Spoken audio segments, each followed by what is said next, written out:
नमस्कार मित्रांनो, लक्ष्मीच्या पावलांनी या मालिकेच्या आजच्या भागात आपण बघणार आहोत. सरोजला सगळं आठवत असतं की कसं सरोजने राधाला फोन करून कलाला हिरे तपासण्याच्या आधी खाली बोलवलेलं असतं. वरती इमर्जन्सी आहे असं सांगून कलाची दिशाभूल केलेली असते. नंतर तिला आठवत असतं की कला म्हणालेली असते, ऑफिसमध्ये हिरे तपासताना तुम्ही मुद्दाम मला दुसरीकडे पाठवलं ना. इतक्या मोठ्या डीलमध्ये माझ्याशी असं वागून तुम्ही चांदेकरांचं नुकसान का केलं? चांदेकरच्या हातात डिवोर्स पेपर तुम्हीच दिले होते ना. मला सगळं माहिती आहे सरोज मॅडम, सगळं. त्या सगळ्या गोष्टी सरोजला आठवत असतात. सरोजच्या मनात एक वेगळंच वादळ चालू असतं. कला म्हणत असते, सरोज मॅडम हे सगळं तुमच्यामुळे कळलंय. जर हे कळलं तर त्याचा माणुसकीवरचा विश्वासच उडून जाईल, जे की मी चांदेकर सोबत होऊ देऊ शकत नाही. त्याचा आधीच खूप कमी लोकांवर विश्वास आहे आणि तुम्ही त्याचे सर्वस्व आहात. तुमच्यावरचा विश्वास त्याचा उडाला तर त्याचा या जगावरचा विश्वास उडून जाईल. आणि काळजी करू नका, मी यातलं काहीही कोणाला सांगणार नाहीये. या गोष्टी फक्त आपल्यातच राहणार आहेत. इकडे कला आउट हाऊसमध्ये असते. कला आउट हाऊसमध्ये विचार करत असते की तिला राधा म्हणालेली असते की कला मॅडम, याची तुमची काहीही चूक नव्हती. तुम्ही काही मुद्दाम चेक केले असं नाही. मलाच सरोज मॅडमांनी तिथे पाठवलेलं होतं की तुम्हाला सांगायला की इमर्जन्सी आहे असं. त्या मला बोलल्या होत्या की माझं नाव काही कोणाकडे घेऊ नकोस म्हणून. माझी नोकरी धोक्यात होती म्हणून मी घेतलं. कला देवी आईकडे प्रार्थना करत असते आणि म्हणते, आई अंबाबाई, सरोज मॅडम माझ्यापेक्षा मोठ्या आहेत, वयवान आहेत, मानाने मोठ्या आहेत त्या. माझा त्यांचा अपमान करायचा हेतू नव्हता. पण मग मी आज त्यांना माझ्या मनात असलेली सगळी खंत, सगळी अस्वस्थता बोलून दाखवली. हे सगळं त्यांनी का केलं या प्रश्नांमध्ये मी खूप अस्वस्थ होती. आई अंबाबाई, सगळं क्लिअर कर ग बाई, सगळं व्यवस्थित कर. तेवढ्यात तिथे सरोज आलेली असते. कला बघते की कोण आलेलं आहे. तेवढ्यात सरोज कलाचा हात पकडते आणि तिला तिच्यासोबत घेऊन जात असते. कला म्हणते, सरोज मॅडम तुम्ही मला कुठे घेऊन जात आहेत? सोडा माझा हात. सरोज काही न विचार करता तिचा हात पकडून घेऊन जात. इकडे हॉलमध्ये सगळेजण बसलेले असतात. अद्वैत खरे खरे करत घरभर ओरडत असतो. अद्वैत म्हणत असतो, खरे कुठे आहे? नंतर आबासाहेबांना अद्वैत विचारतो की आबा, खरे कुठे गेली? मी ऑफिसमधून आल्यापासून तिला शोधतोय, ती काही इथे सापडत नाहीये मला. सरोज कलाचा हात पकडून तिला घरापुढे घेऊन आलेली असते. कला म्हणत असते, सरोज मॅडम माझा हात सोडा. तेवढ्यात आबा बघतात की सरोज कलाचा हात पकडून तिला दरवाजापुढे घेऊन आली. रजनी, रोहिणी, राहुल, नैना हे सगळे जण घाबरून जातात की हे सगळं काय चाललंय. सरोज चक्क कलाला कशी काय घेऊन आली? सगळे दरवाजापाशी येऊन उभे राहतात आणि सगळे त्यांची गंमत बघत असतात की नेमकं काय चाललेलं आहे ते. सरोजने कलाचा हात पकडलेला असतो. अद्वैतलाही काही कळत नसते की नेमका प्रकार काय तरी घडतोय. अद्वैत कलाकडे बघत असतो. कलाला काहीच माहिती नसतं यातलं की काय बोलायचं काय नाही. आबा म्हणतात, सरोज तुझा हात का पकडलाय तू असा? काय झालेलं आहे नेमकं? का पकडलाय तू तिचा हात? सोड बघू तिचा हात. सरोज म्हणते, लक्षात ठेव, चांदेकरांची आदर्श सून होण्याची इच्छा आणि माझ्या मुलाशी आयुष्यभर साथ निभावणार ह्यात जर तू चुकलीस, नापास झालीस तर चांदेकरांच्या तुला कायमचे संबंध तोडावे लागणार. हे मी तुला शेवटचं सांगते. तुला तुझ्या जबाबदाऱ्या पार करायच्या असतील तर तू जबाबदार राहायचं. कला एका झटक्यात म्हणते की मान्य आहे, सगळं मान्य आहे मला. मी आहे चांदेकरांची आदर्श सून आणि ह्या चांदेकरची आदर्श बायको म्हणून राहण्यात मला काही अडचण नाहीये. आणि जर यांनी चुकलं तर दोघं बाजूंनी बोलायला हवं ना. तेवढ्यातच सरोज म्हणते, तर कला खरी कला चांदेकर म्हणून ओळखली जाईल. चांदेकर ही ओळख तुझ्या बरोबर कायम असेल. जर अद्वैत चुकला तर मंजूर आहे का तुला? सगळे एकदम विचार करत असतात की सरोजला नेमकं झालंय तरी काय? असं अचानक एवढा मोठा बदल तिच्यामध्ये कसं काय घडून आला? सगळे तोच विचार करत असतात की नेमकं काय चाललेलं आहे हे सगळं. राहुल आणि रोहिणीला तर काही विश्वासच पटत नसतो. सरोज म्हणते, एक नवीन संधी देते मी तुला. या घरात राहून स्वतःला सिद्ध कर. आहेस तयार तू? तयार असशील तर मला सांग. आणि तिचा हात पुढे करते आणि कलाला विचारते की तू खरंच तयार असशील तर माझ्या हातात हात दे. कला अद्वैतकडे बघते. आबांनाही खूप बरं वाटत असतं. कला काहीही न विचार करता सरोज मॅडमांच्या हातात हात देते आणि म्हणते, हो मी तयार आहे. मी माझे कर्तव्य पार पाडण्यात तयार आहे. मान्य आहे मला, तुमचे सगळे नियम, तुमच्या सगळ्या अटी मान्य आहेत मला. मी माझ्या जबाबदाऱ्या पार पाडण्यात कुठेही कसर सोडणार नाही. तुम्ही काळजी नका करू. अद्वैतला खूप बरं वाटतं की कला आता पुन्हा घरात येणार आहे असं. सरोजने तिला तिचा मान मिळवून दिलेला असतो. सगळे एकदम खुश असतात. आबा, रजनी, अद्वैत. मात्र राहुल, रोहिणी आणि नैनाच्या चेहऱ्यावरचे रंग उडून गेलेले असतात. त्यांना वाटत असतं की आता एक कला आली आहे या घरात, आता आपलं काही खरं नाही. सरोज आणि कला एकत्रही घरात पाऊल टाकतात. खरं बघायला गेलं तर दोघंही त्या घरातल्या लक्ष्म्याच आहेत. फक्त अद्वैतवरचं जास्त प्रेम असल्या कारणामुळे सरोजला कला चुकीची वाटत होती. पण आज कलाने तिची डोळे उघडणी केली, त्यामुळे सरोज तिला घरात घेऊन आलेली आहे. कलाच्या म्हणण्याप्रमाणे ती मानापानासकट घरात आलेली असते. रजनी कलाला घरात घेते. आबांनाही खूप बरं वाटत असतं की कला आता घरात आलेली आहे, त्यांची लाडकी नाचून घरात आली आहे. मात्र ते तिघही लोकांना काही बरं वाटत नसतं. रोहिणीला तर अजिबात आवडत नसतं की कला घरात आली असं. सरोज पण आनंदाने तिला घरात घेऊन येते. कलालाही खूप छान वाटत असतं की ती पुन्हा घरात आली आहे. नैना म्हणते, मदर इन लॉ, हे काय चालू आहे सरोज मॅडमचं? मॉम इन लॉ, कला जर ह्या घरात आली ना तर सगळ्या गोष्टींची वाट लावणार ती. आपलं काही खरं नाही. आता त्याला अद्वैतला मेडिसिन्स कसं काय द्यायचा? ती कला एकदम तिची बादची नजर आहे, ती लगेच ओळखून काढते काही मिस्टेक असली तर. आता काय करायचं मला तर काही कळत नाही. या सरोज मॅडमला काय एवढा त्याचा पोळका आलाय? कशाला तिला घेऊन आल्या आहेत बरं घरात? राहू द्यायचं ना तिथेच आउट हाऊसमध्ये. तुम्हीच आता काहीतरी सांगा सरोज मॅडमला. आता काहीतरी करावं लागेल आपल्याला. आपला एकही प्लॅन वर्क होणार नाही जर ही कला खरी घरात आली तर. मला तर काहीच समजत नाहीये, माझं डोकंच बंद पडलंय. रोहिणी म्हणते, तू जरा गप्पा बसतेस का? तुझ्या तोंडाला जरा लगाम लाव. आपण कुठे आहेत का काय? घरातले सगळे लोक इथे आहेत. तुला तेवढी पण बुद्धी चालत नाही का कुठे काय बोलायचं ते? नंतर बोलू शकतोय ना आपण. हे जर का कोणी ऐकलं ना तर ते कलाच्या बाजूलाच होईल. तुझ्या तोंडूनच सगळ्यांना खरं कळून जाईल काय ते. आबा म्हणतात, सोन्याच्या अक्षराने लिहून ठेवावं आजचा दिवस असं वाटतंय. आज खऱ्या अर्थाने घरची लक्ष्मी घरात आलेली आहे. मला तर खूप बरं वाटतंय. असंच सगळं चांगलं व्हायला हवं. आणि ह्या घरच्या एका लक्ष्मीने दुसऱ्या लक्ष्मीला घरात आणलेलं आहे. त्याचा मान तिने दिलेला आहे. किती आनंदाची बाब आहे. आबा म्हणतात, रजनी, अंजूला सांग की कलाचा आउट हाऊस मधलं समजा सामान इकडे घेऊन यायला आणि तिकडची साफसफाई करून कुलूप लावून टाकायला. रजनी म्हणते, हो आबा. आबा म्हणतात, आता कला या घरामध्येच राहणार कायमची. अरे मी काय बोलत बसलेलो आहे? कला, जा तुझ्या खोलीमध्ये जा, तुला आराम करायचा असेल ना. रजनी म्हणते, आबा अहो बऱ्याच दिवसांनी आली ती. आधी तोंड गोड करते. थांबा मी आलेच. आणि रजनी तोंड गोड करण्यासाठी काहीतरी वस्तू घ्यायला निघून जाते. अद्वैत मनात म्हणत असतो, खरे परत आली. याचा अर्थ ती परत माझ्यासोबत राहणार, माझ्या रूममध्ये येणार. पण रूममध्ये गेल्यावर तिची जागा, कपाटातला कप्पा, त्या इथलं वातावरण, या सगळं तिला आता आपलासा वाटायला हवं. अगदी आपल्यापणाची वाईफ फील व्हायला हवी. यासाठी मला काहीतरी करावं लागेल. आपण आपल्या परत आधीच्या नात्यात परत आलेलो आहेत. हे बघून तिला रिलॅक्स व्हायला हवं की ती परत तिच्या पहिल्याच्या स्पेसमध्ये आलेली आहे असं तिला वाटायला हवं. काय करू मी, काय करू? अद्वैत सगळा विचार करत असतो की मला कलाला काहीतरी स्पेशल ट्रीटमेंट द्यायची आहे. तिला सगळं एकदम स्पेशल फील करायचं आहे. काय करू मी आता? रजनी काकाने आपण बरोबर आता कला बिझी आहे. तेवढ्यातच मला काहीतरी करायला हवं. आयडिया. तेवढ्यातच एक आयडिया सुचतो आणि अद्वैत तिथून निघून जातो. कला विचार करते की अद्वैत तिथून निघून गेला, तो मला एकही शब्द बोलला नाही. त्याला आवडलं नाही का मी घरात परत आले ते? असे सगळे विचार कलाच्या मनात असतात. तेवढ्यात रजनी तिथे साखर घेऊन आलेली असते. आबा म्हणतात, रजनी देवापुढे पण साखर ठेव. हे रजनी पटकन कलाला साखर देते आणि म्हणते, कला, तू गेल्यापासून ना सर्वात जास्त रिकामं मला वाटत होतं या घरात. माहितीये, तुझी मला खूप मदत व्हायची. तुझी इतकी सवय झाली होती ना मला, खरंच. पण मग आता तू आलीस ना, मला खूप छान वाटतंय. आता मला कसलीच काळजी नाहीये. परत आधीसारखं सगळं होतंय. खूप मस्त वाटतंय. नैना रोहिणीला म्हणते, मॉम इन लॉ, हे बघा, मला माहितीये तुम्ही खूप वैतागल्यात आता, खूप चिडलायत. पण मग मला काही कळत नाहीये. मी काय म्हणते, तुम्ही जरा ऐका ना प्लीज. तुम्ही आत्ताच्या आत्ता सरोज मॅडमकडे जा आणि त्यांना विचारा की ते अशा का वागतायत, हे सगळं काय चाललंय, हे सगळं किती भयानक आहे. तुम्हाला कळतंय का मॉम इन लॉ? हे सगळं आपल्या हाताबाहेरचं आहे. तुम्ही जरा या गोष्टीकडे लक्ष द्या. तुम्ही एवढं हलक्यावर घेऊ नका मॉम इन लॉ हे सगळं. नैना म्हणते, आय जस्ट कॅन्ट इमॅजिन की कला परत आलेली आहे. नो वे. मी या गोष्टीवर विश्वासच ठेवू शकत नाही. माझं डोकं बंद झालेलं आहे. मदर इन लॉ, तुम्ही काहीतरी करा. मला काहीच कळत नाहीये. रोहिणी म्हणते, तू शांत बस. तू मला सांगायचं नाहीस मी काय करायचं ते. तू माझी सासू नाहीस, मला शिकवते येते. सरोज वेणीला काय विचारायचंय, कधी विचारायचंय हे मी माझं ठरवते. तू मला शिकवू नको, कळलं? मूर्ख कुणीकडची. स्वतःला तर काही अक्कल नाही आणि मला अक्कल पाजायला निघाली आहेस. रोहिणी सरोजकडे जाते आणि म्हणते, सरोज वहिनी, हे काय केलंयस तू? हा काय प्रकार आहे?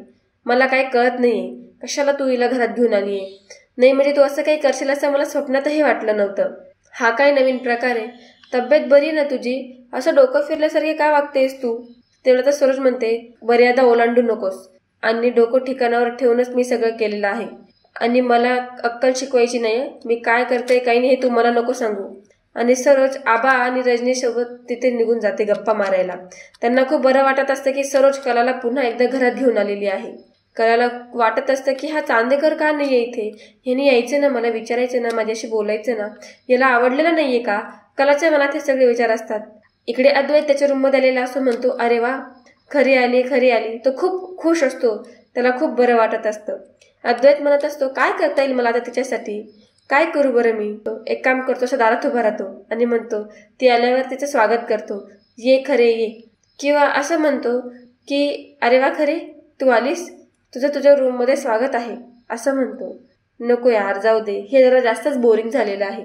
काय करू यार मी, यात काही मजा नाहीये, काहीतरी इंटरेस्टिंग करायला हवं मी. काय करू मी असा अद्वैत विचार करत असतो. अद्वैत म्हणतो, अरे यस, पसारा तो मी संपवणार, दॅट आय कॅन डू. अद्वैत सगळ्या रूममध्ये पसारा करत असतो आणि सगळ्या रूममध्ये पसारा केल्यानंतर त्याला कलाचं बोलणं खायला मिळतं असा त्याचा प्लॅन असतो. अख्ख्या रूममध्ये अद्वैतने पसारा केलेला असतो आणि अद्वैत म्हणत असतो, चला आता पसारा करून झालाय, आता खरी येईल आणि आता खरीला छान वाटेल आणि आता चांगली बडबड करेल ती. अजून काय करता येईल मला, काहीतरी नवीन करायला हवं. माझं अख्खं कपाट तिला देऊन टाकतो मी. त्याला पुन्हा तिकडे जिन्याजवळ आलेली असते. तिला त्याच्या सगळ्या आठवणी आठवत असतात. तेवढं तिला आठवत असतं की कसं वहीवरून अद्वैत आणि कला भांडत असतात की काहीही झालं तरी माझी वही तुला देणार नाही, आणि अद्वैतने वही घेऊन घेतलेली असते. दोघांमध्ये छोटी मोठी नोकझोक होत असते. तेवढं तसं अद्वैत लागलेलं असतं. अद्वैत म्हणतो, मला तुझ्यामुळे लागलंय.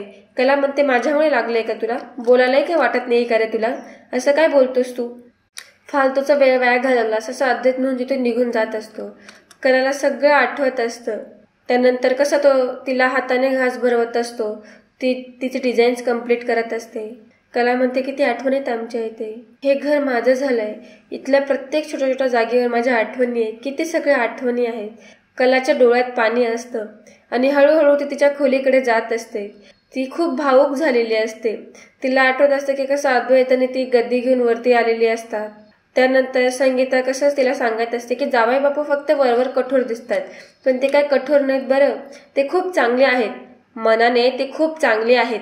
जावई बापू एकदम देव माणूस आहेत, ते एकदम फणसारखे आहेत. म्हणजे फणस कसा बाहेरून काटेरी असतो पण आतून एकदम नरम आणि एकदम गोड असतो, तसेच आहेत ते. कला तिचे डोळे पुसत असते. अद्वैत म्हणतो, याला म्हणतात पसारा, काय पसारा करून ठेवलाय मी, अरे वा चांदेकर वा, आणि हातात फुलं घेऊन तो उभा राहिलेला असतो. अद्वैत म्हणतो, चांदेकर पसारा करण्यात अगदी एक्सपर्ट आहेत तू, आता कसं घरासारखं वाटतंय, घराला घर पण मिळतंय, आता कुठेतरी छान झालेलं आहे, आता खरे येईल आणि मस्त खुश होऊन जाईल, असा अद्वैत विचार करत असतो. त्यानंतर रोहिणी इकडे सरोजच्या रूममध्ये आलेली असते. सरोज तिच्या लॅपटॉपवर काहीतरी काम करत असते. रोहिणीच्या मनात तेच सगळे प्रश्न असतात की का सरोज तिला इकडे घेऊन आली असेल बरं, काय गरज होती त्या कलाला घरात परत आणायची, सगळे प्रश्न रोहिणीच्या मनात असतात. रोहिणी दरवाजा लावते आणि सरोजला म्हणते की सरोज वहिनी, मला तुझ्याशी खूप बोलायचं आहे, इम्पॉर्टंट, तू माझ्याशी बोल. सरोज तिला इग्नोर करत असते. रोहिणी म्हणते, सरोज वहिनी, तुझं काम बाजूला ठेवून मला तुझ्याशी महत्वाचं बोलायचंय, हे काय चाललेलं आहे. सरोज म्हणते, काय चाललंय तुझं, सगळ्या फाईल डिलीट झाल्या असतात, काय बावळटपण आहे, सगळी मेहनत वाया गेली असते. रोहिणी म्हणते, मेहनत वाया गेली असती नाही, मेहनत वाया गेलीये, कळतंय का तुला. सरोज वहिनी, ती गेली होती घराबाहेर, आउट हाऊस मध्ये राहत होती, तुलाही तेच हवं होतं, मग का आणलंस तू तिला परत, मला ते सांग. सरोज म्हणते, मी जे काही केलं ते अत्यंत विचारपूर्वक केलेलं आहे. रोहिणी म्हणते, सरोज वहिनी, अगं तू अशी काय करतेस, तू जे काही केलंयस ते का केलंयस मला जरा सांगशील का. तेवढं तर सरोज म्हणते, तुला काय अपेक्षित आहे. रोहिणी म्हणते, तुला माहित नाही का मला काय अपेक्षित आहे, माझ्या मनात काय आहे ते. मला अपेक्षित आहे की तिच्या आयुष्यात प्रचंड उलथापालथ व्हायला हवी, तिचं आयुष्य उद्ध्वस्त व्हायला हवं, आणि तुलाही तेच हवं होतं ना, मग का तू तिला परत या घरात घेऊन आली आहेस. सरोज म्हणते, मी काही तिला खेळ खेळण्यासाठी घरात आणलेलं नाहीये, मी अत्यंत विचारपूर्वक निर्णय घेऊनच तिला आणलेला आहे घरात. तिच्याकडे मी जे चॅलेंज मागितलं होतं ते तिनं मला दिलं. घरात येताना मी जेवढं बोलले तिच्याशी तेवढंच माझ्या डोक्यात आहे, बाकी काही नाही. रोहिणी म्हणते, हे कसं शक्य आहे. सरोज वहिनी, तुझ्या डोक्यात काहीतरी वेगळं शिजतंय आणि ते मला कळायलाच हवं, मला सांग तुझ्या डोक्यात काय चाललेलं आहे ते. सरोज म्हणते, हे बघ रोहिणी, माझ्यावरती जबरदस्ती करायची नाही, मला प्रचंड काम आहेत, माझ्या मागे लुडबुड करू नकोस, मला काही तुझ्या प्रश्नांची उत्तरं देण्या इतपत काही टाईम नाही, माझ्या मागे ऑलरेडी कामाचा खूप प्रेशर आहे, तू मला अजिबात ताण देऊ नकोस, सो प्लीज तू जाऊ शकते इथून, तुला जेवढं सांगितलं तेच खरं आहे. आणि सरोज तिथून निघून जाते. रोहिणी म्हणते, ऐन वेळी या सरोज वहिनीने हार मानली. हिला काय एवढा त्या कलाचा पुळका आला, कशाला घेऊन आली. पण मी नाही हार मारणार. जर ती करणार नाही तर ती मी करेल. कला खरेला मी उद्ध्वस्त करणारच, हे माझं ठरलेलं आहे. कला खरेला या घराच्या बाहेर मला काढायचेच आहे. कला खूप धाकधूक करत असते आणि ती रूमपर्यंत आलेली असते.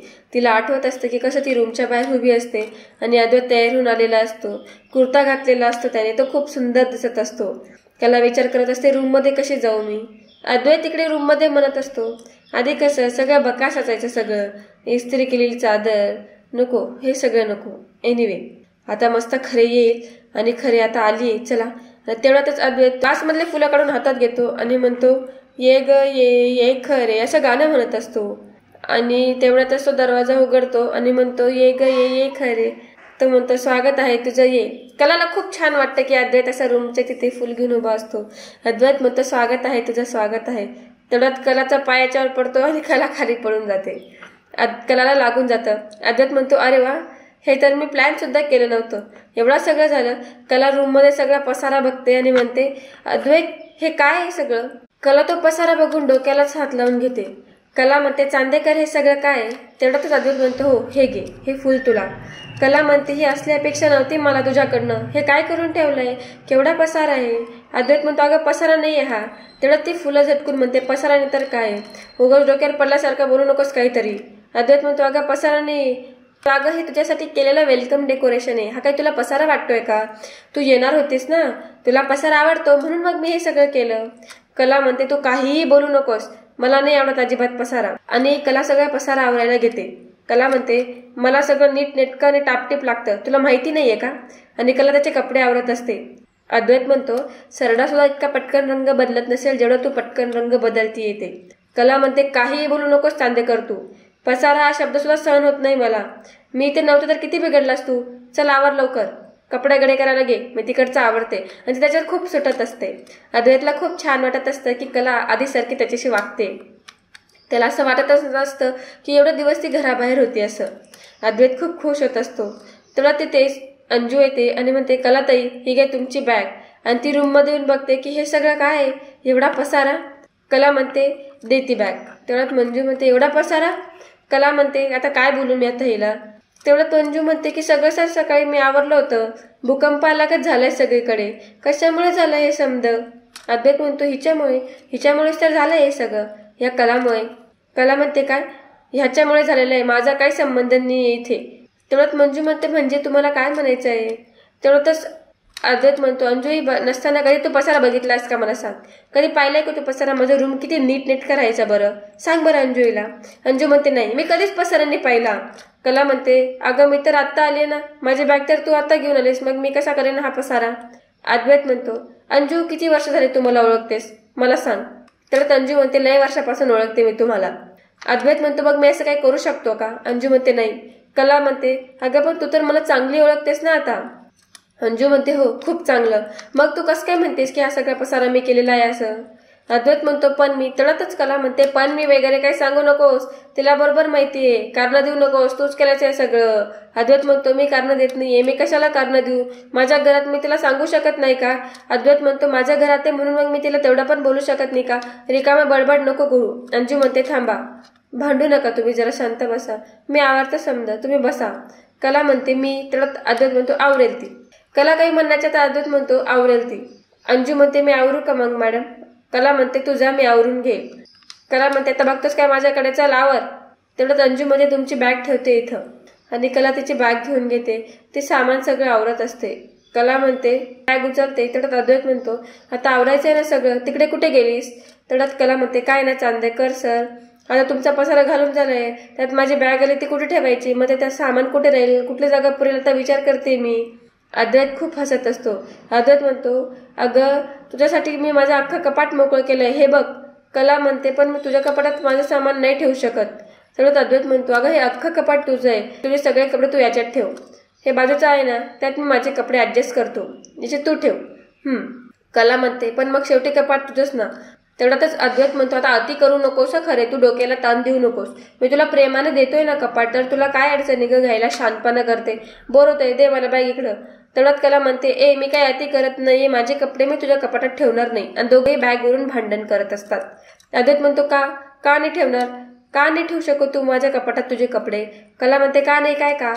अद्वैत म्हणतो, मी सकाळपासून थोडी मेहनत घेतली माहितीये तुला, अख्खा कपाट तुझ्यासाठी मोकळं करून ठेवलंय, माझी सगळी कामं सोडून. सोड बॅग सोड. तेवढ्यात कला म्हणते, हेच करतोस ना तू, सारखं सारखं ऐकवतोस म्हणून मला तुझ्या कपाटात नाही बॅग ठेवायची, म्हणून मला तुझ्या कपाटात माझे कपडे ठेवायचे नाहीयेत. अद्वैत म्हणतो, हे सगळं फालतू वाटतंय, चांदेकरांनी तुझ्यासाठी काय केलंय, आबा या ना या. असं कलाला फसवण्यासाठी मुद्दाम अद्वैत असं नाटक करतो की आबा या ना या. तेवढ्यात कलाचं दुर्लक्ष होतं आणि कलाच्या हातून बॅग घेऊन अद्वैत कपाटात ठेवून देतो. अद्वैत म्हणतो, हे बघ मी ठेवून सुद्धा दिले तुझे कपडे, तुझी अख्खी बॅग आता यात बसलेली आहे, अख्खा कपाट मोकळं आहे, हवं तर तू पण राहू शकतेस आत. कला म्हणते, मी कुठे राहायचं ते मी बघते, तू नको सांगू मला. आणि झालं आता, कपाटात बॅग ठेवली की झालं का? एवढं असेल तर मग बॅग इथे दे, मी माझ्या सोयीने ठेवते, मला तरी सोपं जाईल. अद्वैत म्हणतो, खरे तुम्हाला एकदम एक गोष्ट सांग, म्हणजे मी करायला काय हवं ते सांग. कला म्हणते, अरे कपाटात बॅग ठेवण्यापेक्षा बॅगेतले कपडे काढून कपाटात ठेव, मग कपाट लावतो ना. अद्वैत म्हणतो, एवढंच ना, ठीक आहे ना, एवढं काय त्यात, मी लावून देतो. आणि अद्वैत बॅगेतले सगळे कपडे खाली ओतत असतो आणि म्हणतो की मी नीटच ठेवतोय असं. त्याला कपडे पण ठेवता येत नसतात, बॅगेतून कपडे काढताना सगळे कपडे खाली पडत असतो. कला म्हणते, अरे अद्वैत माझे सगळे कपडे तू खाली पाडतोय, चांदेकर तुला काही समजतंय का, माझे सगळे कपडे तू विस्कटून टाकतोयस. अद्वैत म्हणतो, अगं तू काही बोलू नकोस, हे बघ मी असे ठेवते. तेवढ्यातच कला म्हणते, अरे किती धसमुसळपणा आहे, किती अव्यवस्थितपणा आहे तुझा हा, याच्या कशा पण तू कसं काय साड्या ठेवतोयस रे चांदेकर. अद्वैत म्हणतो, अगं एवढं काय त्यात, चल आवर, मी किती साड्या ठेवून देणार, झालं डन झालं. कला म्हणते, वेंधळा कुठला, बॅग टाकतात का अशी? अद्वैत म्हणतो, ठीक आहे ना, मग त्यात काय एवढं काय. तेवढ्यातच कला म्हणते, त्यात काय एवढं नाही, व्यवस्थित लागतात गोष्टी मला सगळ्या आता व्यवस्थित, चल हो बाजूला सरक, मी आवडतं माझं कपाट. आणि कला आवडत असते. तेवढ्यातच अद्वैतला ती सांगते, तुझे कपडे आवर, मी माझं बरोबर आवरून घेते, आवर तुझे कपडे. आणि ती अद्वैतवर चिडत असते. एक गोष्ट धड करता येते, सगळं त्याला विस्कटून ठेवायचं असतं. बघू नकोस माझ्याकडे, घडी घाल व्यवस्थित त्या कपड्यांची. काही तो पसारा घालून ठेवतो, समजत नाही नोमजत नाही, काही पण करत असतो, नेहमी मला त्रास द्यायचंच ठरवलेलं असतं याने. तेवढ्यातच कला व्यवस्थित हँगरला साड्या घालून अडकवत असते. आणि कला अद्वैतकडे बघत असते की तो नीट करतोय की नाही. कला म्हणते, चांदेकर अरे पांढरा कुर्ता आहे तू, व्यवस्थित ठेवायचा असतो, सगळी धूळ लागली त्याला, असा ठेवतात का? ती जोराने त्याच्यावरती कपडे झटकत असते. सांग, थांब, तुला घडी कशी करायची ते दाखवते. मग कला अद्वैत दाखवत असते की घडी कशी करायची दाखवत असते.